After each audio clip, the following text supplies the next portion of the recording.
안녕하십니까. 저는 텍사스 휴스턴에서 목회하고 있는 이기영 목사입니다.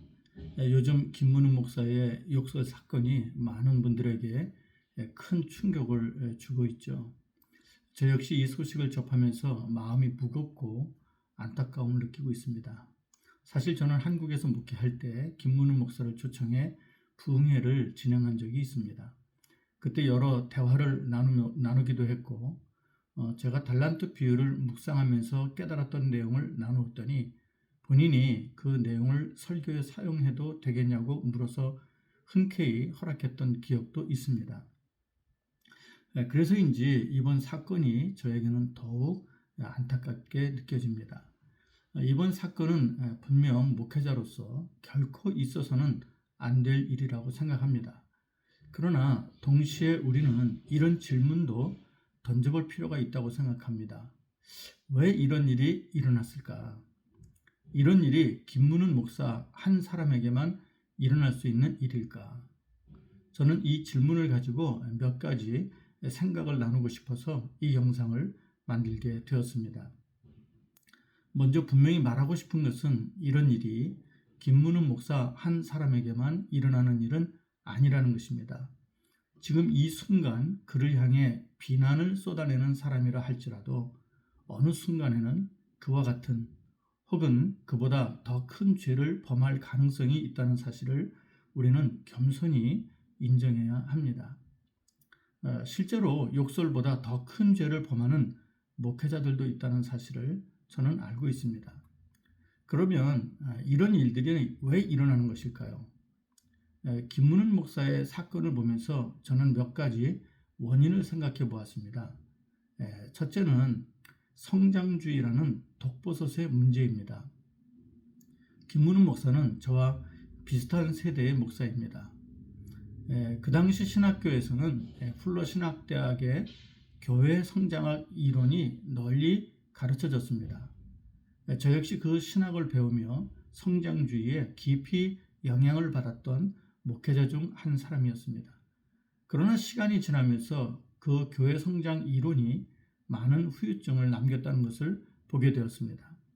심지어 그 학문을 가르치던 교수들조차 교회의 대형화와 경영 중심의 사고가 문제였음을 인정하고 이후에는 선교적 교회론으로 방향을 바꾸기도 했습니다.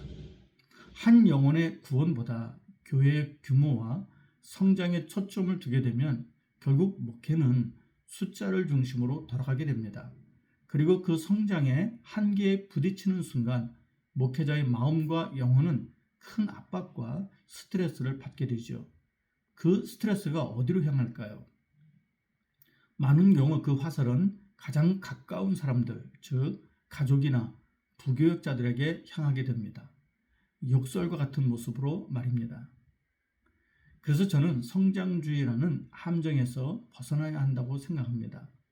한 지역에 거대한 교회 하나가 세워져 주변 교회를 흡수하듯 성장하는 구조가 아니라 지역마다 건강한 크기의 교회들이 세워지고 각 교회가 지역을 섬기며 복음을 전하는 구조가 더 건강한 교회의 모습이라고 생각합니다.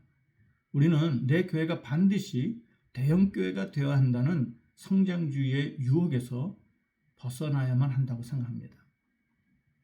둘째는 자기관리의 문제입니다.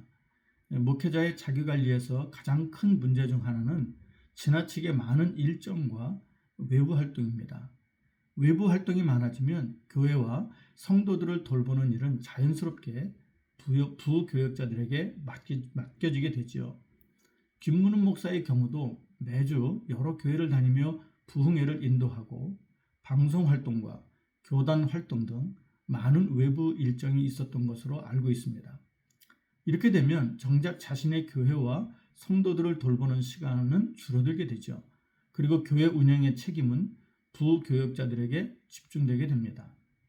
문제가 생기면 그 책임 역시 부교역자들에게 돌아가게 마련입니다. 그 과정에서 분노와 욕설이 나오게 되는 것이죠. 목사의 가장 중요한 사명은 외부 활동이 아니라 하나님의 말씀을 깊이 연구하고 성령의 충만함을 유지하며 성도들의 영적인 상태를 돌보는 일입니다. 목회자는 결국 말씀과 기도에 집중하는 사람이 되어야 합니다.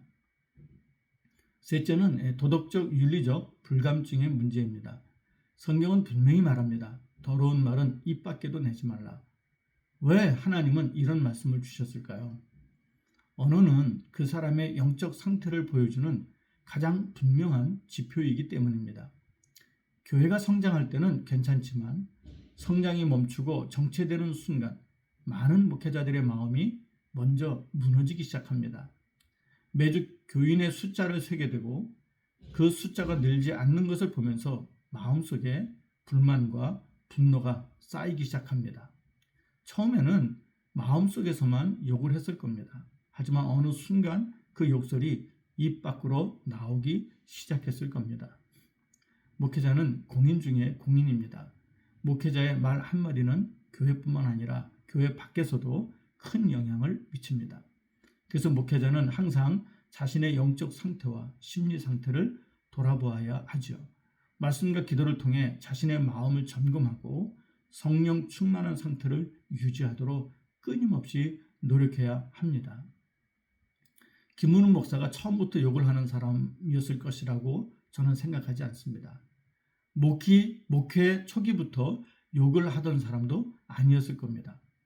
어느 순간 마음속에서 시작된 작은 균열이 결국 입 밖으로 드러나는 단계까지 이어졌을 것이라 생각합니다. 물론 그 책임은 전적으로 본인에게 있습니다. 하지만 우리는 이 사건을 보면서 단순히 한 사람을 비난하는 데서 끝나서는 안 됩니다. 이 사건을 통해 우리 자신을 돌아보아야 합니다. 현재 한 여론조사에 의하면 목회자에 대한 신뢰도가 약 19%에 불과하다고 합니다. 75% 이상의 사람들이 목회자와 교회 그리고 교인들을 신뢰하지 않는다고 합니다. 이 현실은 매우 심각한 문제입니다. 그리고 그 책임은 목회자와 교회 지도자들에게 있습니다.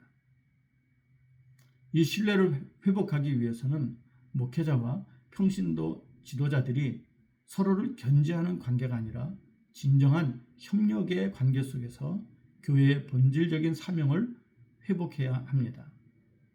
교회의 목적은 숫자가 아니라 영혼 구원입니다. 그리고 목회자는 교회 밖의 활동보다 교회 안의 사역에 더 집중해야 합니다. 또한 목회자는 영적으로, 도덕적으로, 윤리적으로 항상 올바른 상태를 유지하도록 끊임없이 자신을 점검해야 합니다. 저는 이번 사건이 한국 교회 전체가 자신을 돌아보는 계기가 되기를 바랍니다. 그리고 이 사건을 통해 교회가 다시 복음의 본질로 돌아가기를 소망합니다. 시청해 주셔서 감사합니다.